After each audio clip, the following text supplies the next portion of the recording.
Ah, video is on. Yay. Okay, maybe not. Alright, 3 videos, maybe 4, I don't know, regarding kind of thing.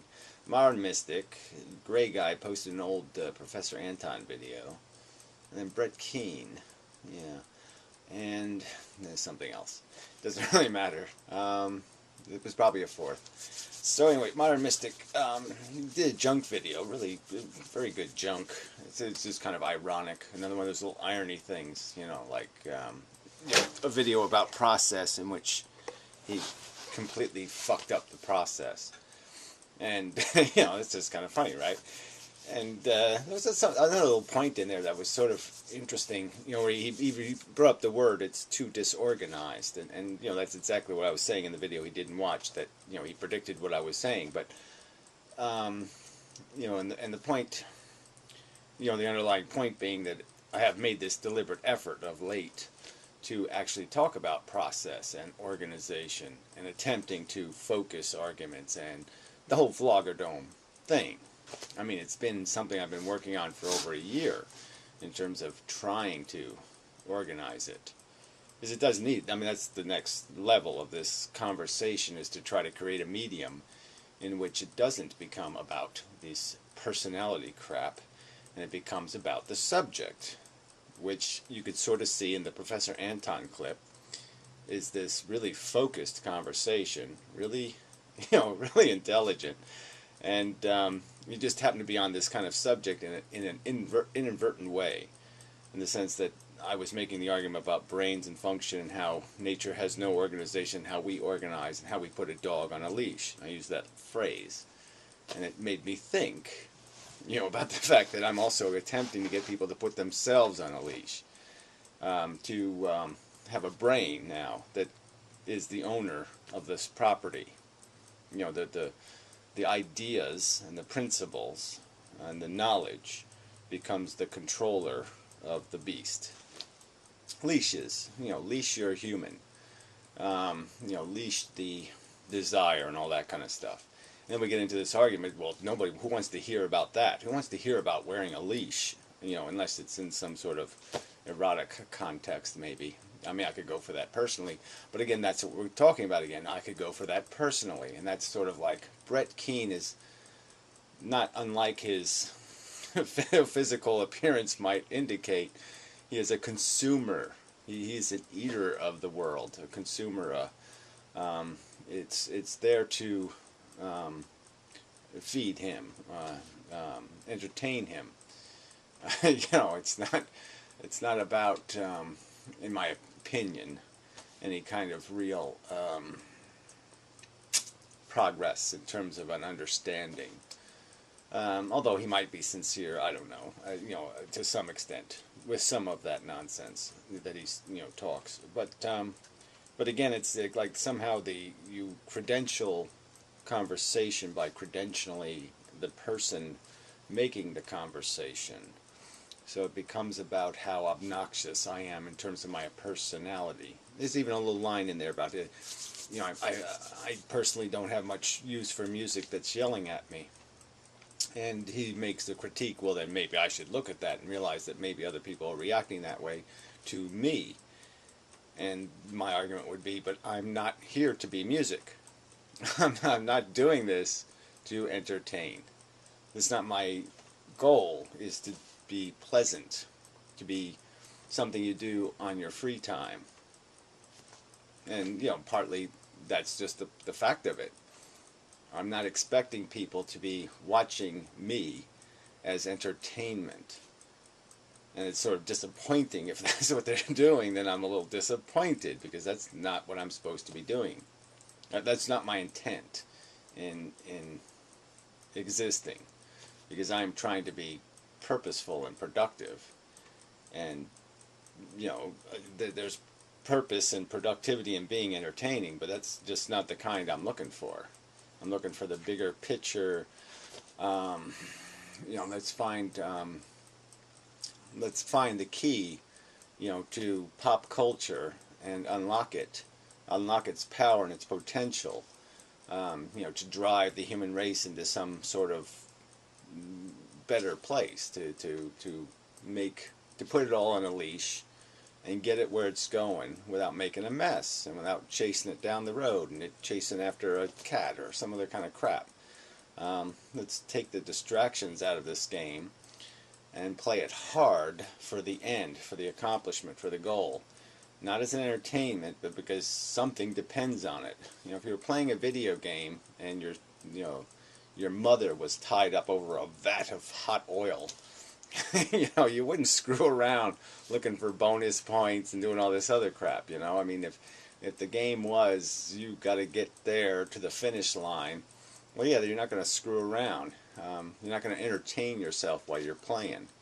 You're just going to play it as hard and as straight as possible to get where you got to go, and with little nonsense and as little risk as possible, because you got to play it to win. And so I guess what I'm saying is yes, that's sort of, I have this idea in my head that I have to play it to win, but at the same time, defining that and understanding that and the nuance of that and what that requires of you is so obnoxious to the process that gets you to understand the need to. So the thought process that gets you to understand the value of what you're playing for is not the same kind of mental process that gets you the strategic ability to bullshit or to do what you need to do to seduce people, to hook them, and then reel them in and play that kind of game. It's a different kind of game than the game you need to understand the necessity of playing the game even. If you get what I'm saying. There's to have value as being something that's going to have any potential to create a solution. Well, look, the look of the house is different than the architecture of the house, I guess is what I'm saying. The physical integrity of a building is different than its aesthetics. And you might not want the same guy designing both. You might want a different guy. You might want to hand one guy have the guy say, do this, show me something that's interesting, aesthetically, and then have somebody else figure out how to make it work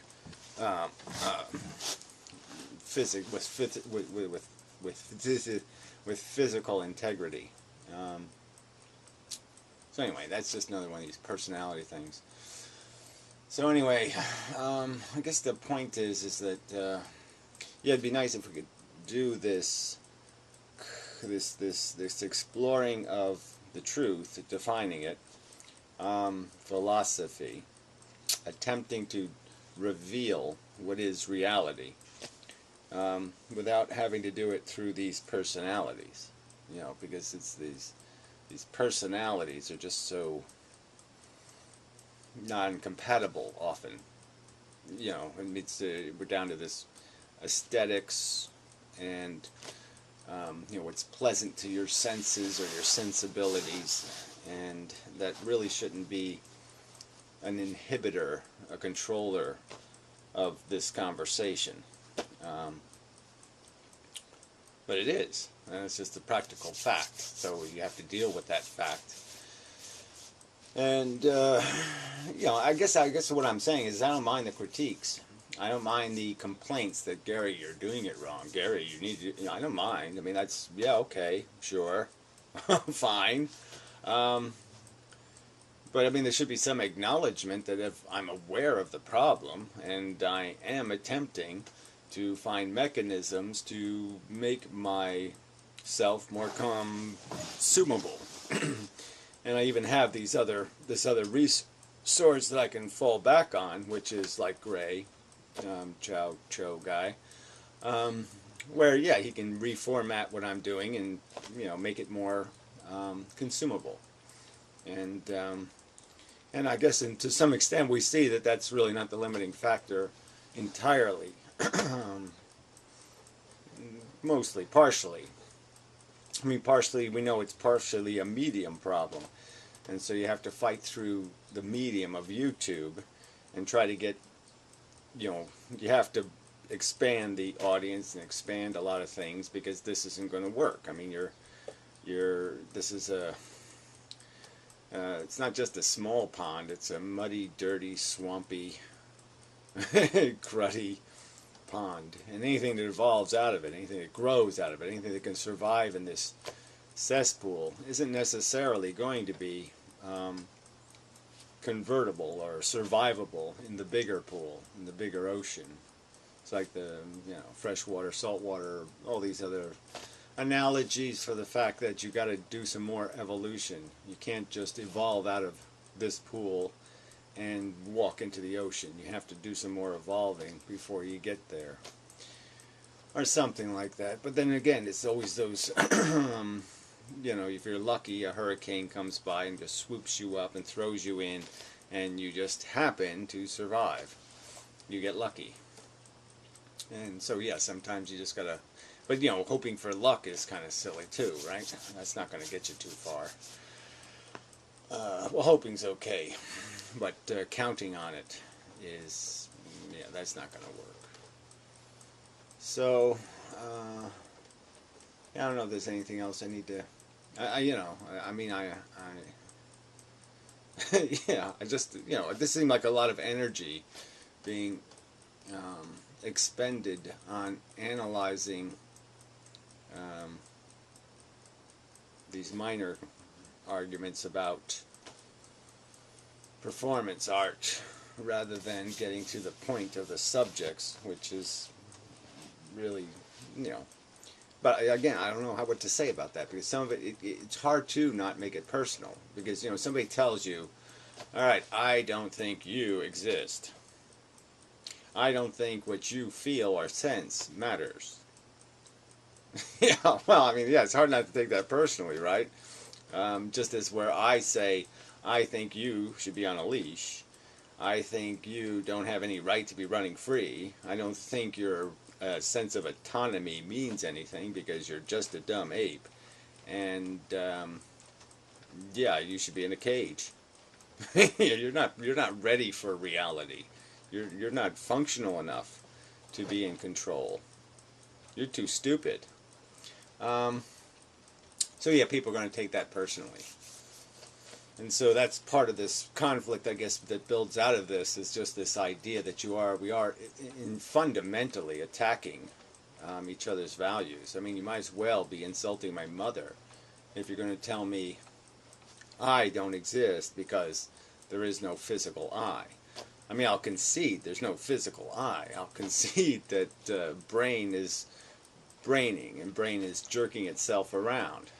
But to say it doesn't mean anything because it's a brain jerking itself around, that's like saying masturbation isn't sex. That doesn't. Sorry, that's not going to make sense to me either.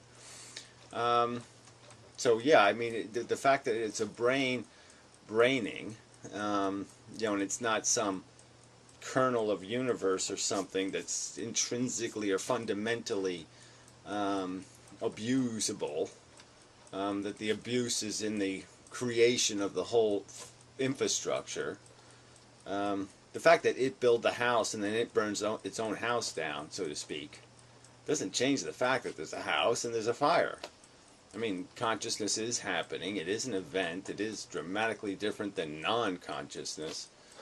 There's just no reason to minimize it into nothing, because it can't be nothing. It's distinctly different than nothing.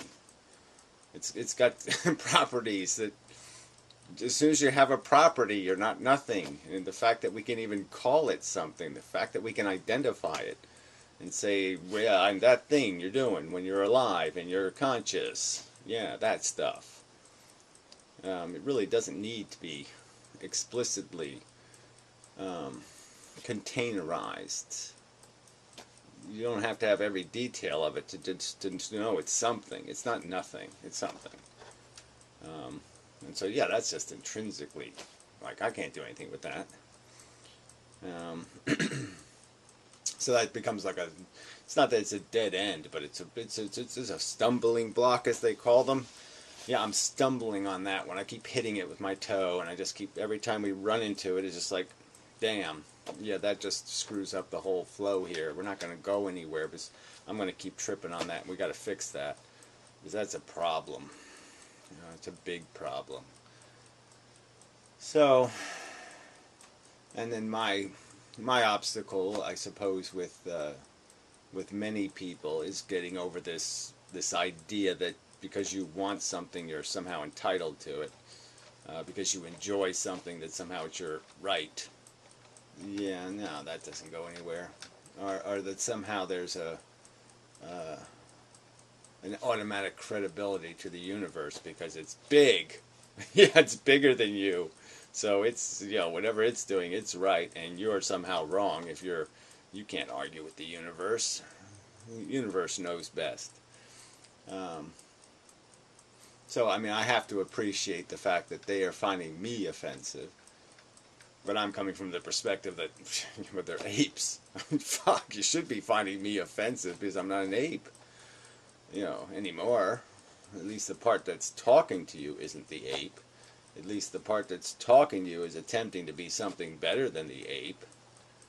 Of course, I have to talk to you through the ape, and the ape gets really tired and finds the whole thing incredibly tedious, and it causes the ape distress and discomfort to have to anguish over this task of playing this game and having this huge stakes. I mean, it just seems to the ape, like, yeah, the ape's been sort of informed that, oh, here, you're playing a game, and everything rides on it. Yeah, everything. You'll have to live 1,000,000 more human lives. You'll be this will happen to that. All this stuff will happen if you don't do something. It's all on you, fucker. There is a key. Make it. Put it in the door, turn it, make it open. Do it, shithead. And, the ape doesn't want this pressure, doesn't want the responsibility.